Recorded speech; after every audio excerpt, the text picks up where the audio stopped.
Düğmeyi hem sağa hem sola çevirebiliyoruz. Aktif var, mesela dışarıdan geldiniz. Üstünüze atıyorum balık kokuyor veya sigara kokuyor. 20 dakikalık ceketi atıp bir buhar veriyor.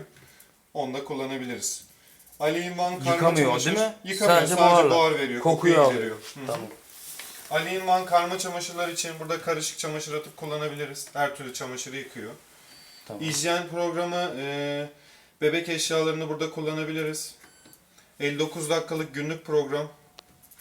14-30-44 R tuşundan 30 dakika veya 14 dakika diye değiştirebiliyoruz. 3 tane program vardır. 30-44-14. Şöyle buradan değişim yapabiliyoruz. Pamuklu programı beyaz çamaşırlar için. Narin programı tül perde programıdır.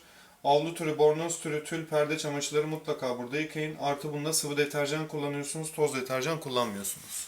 Sıvı deterjan. Perde az su çektiği için toz deterjanı çok köpük yapıp içindeki köpüğü karttan yani kurutmanın hava yerinden karta atıp karta zarar verebiliyor. Narinlerde sıvı kullanıyoruz. Narinlerde sıvı kullanıyoruz. Ayrıyetten durulama, ayrıyetten sıkma programı ek olarak. Yünlü programı yıkama, ondan sonra kurutmaya geçiyoruz. Yünlü kurutma, düşük ısı kurutma, fazla karışmasın diye, yüksek ısı kurutma ve günlük hızlı yıkı kurutma 59 dakikalık. Burada 2 kilodan fazla atmıyoruz. Günlük elbiseler. Mesela yüksek ısı kurutmaya getirdik. Burada seçenek veriyor abisi. Evet. Güneş kuruluğu tam kurutmadır. Ütü kuruluğu hafif nemli bırakıyor. Dolap kuruluğu tam kurutma. Bir de dakika olarak kurutmayı değiştirebilirsiniz. Atıyorum 120 dakika, 90 dakika, 60-30 diye düşürme yapabilirsiniz. Dokunmatik var orada basıyoruz. Dokunmatik var, evet. Bir de atıyorum içine 8 kilo attınız. Çünkü 8 kilo kurutma kapasitesi olduğu için ben hiç ellemeyeyim. Hem yıkasın hem kurusun istiyorsan mesela bir program aldım. Buradan da kurutmayı devreye sokabiliyorsun. Yani 1 saat 41 dakika yıkadıktan sonra atıyorum dolap kuruluğu da kurutma istiyorum. Dolap kuruluğu 100 saat sürüyor. Başlat tuşuna basıyorum. Önce yıkamayı bitiriyor. Ondan sonra dolap kuruluğuna giriyor. Kurutmaya. Anladım. Kapalı konumuna getirdim mi cihaz kapanıyor.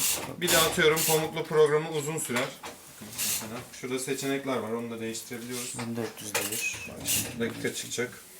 3 saat sürüyor. Şurada tişört işaretine basarak çok kirli değilse 1 saat 57, 2,5 saat, çok kirliyse 3 saate kadar çıkartabiliyoruz. Anladım. Yıkamak istediğimiz anda başlata basıyoruz, yıkamaya başlıyor. Şu tuş yıkama tuşudur. Dokunmatik. Evet. Yumuşatıcı gözü, ön yıkama gözü, ana yıkama gözü. Tamam. Şu an kullanıma hazır efendim. Bu şekilde. Efendim Fatih? İyi vallahi çalışıyor, sen ne yapıyorsun? Aynen yoğun ya. Ha gittik. Ben de. Olmadı o zaten ya. Onun ekranında da sıkıntı var ya.